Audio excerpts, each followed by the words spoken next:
નવાઈની વાત એ છે કે જે બેન્કો કોઈ બિચારા નાના લોકોની એક મોટરસાઇકલની લોન બાકી હોય તો ગુંડા જેવા ઉઘરાણીવાળા રોકીને મોટરસાઇકલ ઉચકાવી લે, ખેડૂતોની લોન બાકી હોય તો ખેડૂતોની સંપત્તિ જપ્ત કરી લે, પણ આ મોટા કોર્પોરેટવાળા પૈસા નથી ભરતા તો એમનો વાળ બી વાંકો થતો નથી। નમસ્કાર। એક આરટીઆઈ એક્ટિવિસ્ટે રિઝર્વ બેંક ઓફ ઇન્ડિયા પાસે ડેટા માંગ્યા કે છેલ્લા 10 વર્ષની અંદર કેટલા લોકોના જે રૂપિયા છે એ નથી આવ્યા, કેટલી લોન બેન્કોએ માંડવાળ કરી। તો રિઝર્વ બેંક ઓફ ઇન્ડિયાએ જે આંકડો જાહેર કર્યો છે એ ચોંકાવનારો છે। 16 લાખ કરોડ રૂપિયા 2014થી માંડીને 2024 સુધીમાં બેન્કોએ માંડવાળ કરી દીધા છે, રાઇટ ઓફ કરી દીધા છે। નવાઈની વાત એ છે કે જે બેન્કો કોઈ બિચારા નાના લોકોની એક મોટરસાઇકલની લોન બાકી હોય તો ગુંડા જેવા ઉઘરાણીવાળા રોકીને મોટરસાઇકલ ઉચકાવી લે, ખેડૂતોની લોન બાકી હોય તો ખેડૂતોની સંપત્તિ જપ્ત કરી લે, પણ આ મોટા કોર્પોરેટવાળા પૈસા નથી ભરતા તો એમનો વાળ બી વાંકો થતો નથી। તો આના વિશે તમારી સાથે વાત કરીશ। મારું નામ રાજેશ શાહ છે અને તમે જોઈ રહ્યા છો ગુજરાતના સૌથી મોટા ડિજિટલ ન્યૂઝ પ્લેટફોર્મ ખબરછે.com। પ્રફુલ્લ શારદા નામના એક આરટીઆઈ એક્ટિવિસ્ટ છે, એમણે રિઝર્વ બેંક ઓફ ઇન્ડિયાની પાસે ડેટા માંગ્યા કે 2014થી 2024 સુધીમાં ભારતની બેન્કોએ કેટલા રૂપિયાની લોન માંડવાળ કરી છે અને કેટલા રૂપિયા વસૂલાત થયા છે। તો રિઝર્વ બેંક ઓફ ઇન્ડિયાએ જે જવાબ આપ્યો છે એમાં 1 એપ્રિલ 2014થી માંડીને 14 સપ્ટેમ્બર 2024 સુધીની અંદર ટોટલ જે જાહેર ક્ષેત્રની બેન્કો, ખાનગી બેન્કો અને અર્બન કોઓપરેટિવ બેન્કોની જે ટોટલ રકમ છે જે માંડવાળ કરવામાં આવી, રાઇટ ઓફ કરવામાં આવી, એ 16 લાખ કરોડ રૂપિયા છે। અને આ 16 લાખ કરોડ રૂપિયામાંથી માત્ર અત્યાર સુધીમાં 2,69,000 કરોડ રૂપિયાની રકમ જ વસૂલાત કરવામાં આવી। મતલબમાં જે ટોટલ પૈસા ગયા એમાંથી માત્ર 16%ની જ રકમ વસૂલાત કરવામાં આવી। હવે આ 16 લાખ કરોડ છે એમાંથી 12 લાખ કરોડ મોટા કોર્પોરેટ હાઉસના છે અને એમાંથી 9,27,000 કરોડ કોર્પોરેટ અને બાકીના જે છે જે ફ્રોડ જે લોકોએ કર્યા છે કે પૈસા નહીં ભરવાથી દાનતથી જ લોન લીધેલી એવા બાકીના છે અને એમાં બી પાછા મોટા મોટા ઉદ્યોગકારો સામેલ છે। એકચ્યુઅલી આ જોવા જઈએ તો એક પ્રકારની લીગલાઇઝ લૂંટ છે। રીતસરની આ બેન્કોને લૂંટ કરવાની આ પ્રોસેસ ચાલી રહી છે અને એમાં પાછા મોટા મોટા માથાઓ જ સામેલ છે, મોટા મોટા ઉદ્યોગપતિઓ, મૂડીપતિઓ, ધનવાન લોકો એવા જ આ ધંધા કરે છે।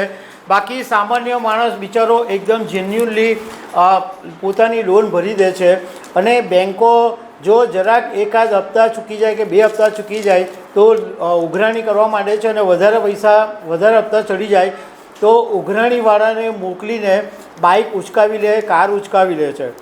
પણ આજ સુધી એવું સાંભળ્યું નથી કે કોઈ કોર્પોરેટને દંડ થયો હોય કે કોઈ કોર્પોરેટને સજા થઈ હોય।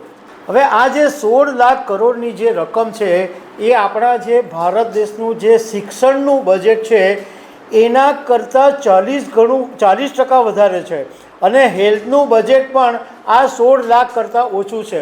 એટલે આપણા દેશના આ જે મોટા મોટા સેક્ટરના બજેટ છે એના કરતાં વધારે રકમ તો આ બેન્કોએ માંડવાળ કરી દીધી છે। હવે 16 લાખ કરોડમાંથી જાહેર ક્ષેત્રની બેન્કોના 12 લાખ કરોડ છે, પ્રાઇવેટ સેક્ટરની બેન્કોના 4 લાખ કરોડ છે અને અર્બન કોઓપરેટિવ બેન્કો છે એની રકમ 6,000 કરોડ રૂપિયા છે। એમાંથી જાહેર ક્ષેત્રની બેન્કોએ 2 લાખ કરોડની વસૂલાત કરી અને ખાનગી ક્ષેત્રની જે બેન્કો છે એમણે 53,000 કરોડની વસૂલાત કરી। અર્બન કોઓપરેટિવ બેન્કોએ કેટલી વસૂલાત કરી એના આંકડા સામે નથી આવ્યા। હવે જાહેર ક્ષેત્રની બેન્કોમાં સૌથી વધારે જેમણે માંડવાળ કરી છે, રાઇટ ઓફ કરી છે, એ Punjab National Bank, Union Bank અને સ્ટેટ બેંક ઓફ ઇન્ડિયા છે। જ્યારે ખાનગી ક્ષેત્રની અંદર HDFC બેંક, એક્સિસ બેંક અને ICICI બેંકનો સમાવેશ થાય છે।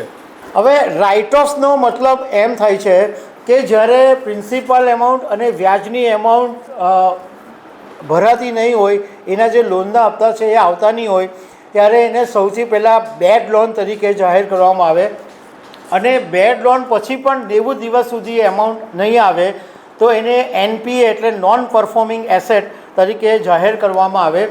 આમાં આ એક બેન્કોની એકાઉન્ટ પ્રક્રિયા છે, કારણ કે જે લોકો લોન નથી ભરતા, જે લોકોની બેડ લોન થઈ ગઈ છે, એને બેન્કો પોતાની સંપત્તિ તરીકે કાઉન્ટ કરે છે અને જ્યારે એમ લાગે કે હવે પૈસા આવવાના જ નથી ત્યારે એને NPAમાં કન્વર્ટ કરે છે. આમાં બેન્કોનું આવી રીતના NPA બતાવવાનું કારણ એ હોય છે કે જો બેન્કોનું બેલેન્સ શીટ છે એને જો સાફ સુથરું રાખવું હોય તો NPA બતાવી દે તો બેન્કોને જે ટેક્સનું બર્ડન આવે એ નહીં આવે, એના માટે આ બધું કરવામાં આવતું હોય છે. હવે IMFના એક આંકડાની અંદર એવું કહેવામાં આવેલું હતું કે જે દેશની અર્થવ્યવસ્થામાં 0.5%થી માંડીને 2% સુધી NPA હોય તો એ અર્થવ્યવસ્થા ઓકે છે, બહુ વાંધો નથી. હવે બીજા દેશોની જો આપણે સરખામણી કરીએ તો ચીનનું જે NPA છે બેન્કોનું એ 1.6% જેટલું છે, અમેરિકાનું 1% જેટલું છે, બ્રાઝિલનું 2.7% જેટલું છે. પણ ભારતનું 2014થી માંડીને 2022 સુધીનું જે NPA છે એ 7.85% જેટલું છે. એટલે આ બેન્કોના NPAની અર્થવ્યવસ્થા પર કેવી મોટી અસર પડે છે. હવે કોર્પોરેટ્સમાં તમને હું કેટલાક દાખલા આપું ને તો એ સાંભળીને તમે ચોંકી જશો કે આ બધા કેવા ધંધા ચાલી રહ્યા છે. વિડીયોકોનને 46,000 કરોડ રૂપિયાની લોન નહીં ચૂકવેલી.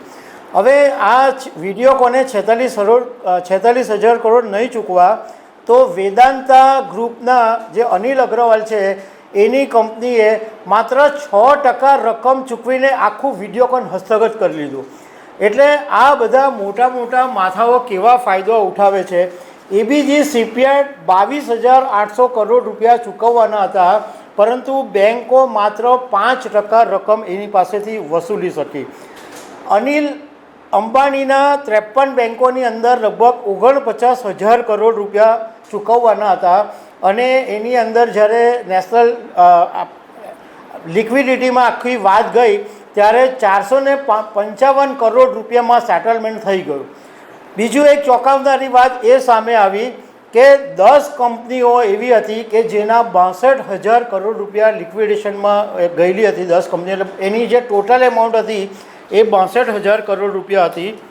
આ ખરેખર ચોંકાવનારી વાત છે કે ગૌતમ અદાણીએ આ જે 10 કંપનીઓના 62,000 કરોડ રૂપિયાની ચૂકવણી કરવાની હતી એ આ 10 બધી કંપનીઓ 16,000 કરોડ રૂપિયા ચૂકવીને પોતાના હાથમાં લઈ લીધી. એટલે બેન્કોને 74%નું નુકસાન ગયું અને અદાણીએ આટલો મોટો જે કંપનીઓ બધી સૂઈ ગયેલી હતી એનો મોટો ફાયદો ઉઠાવી લીધો. તો દર્શક મિત્રો, આવી અનેક વાતો સાથે અમે તમને મળતા રહીશું. Thank you very much.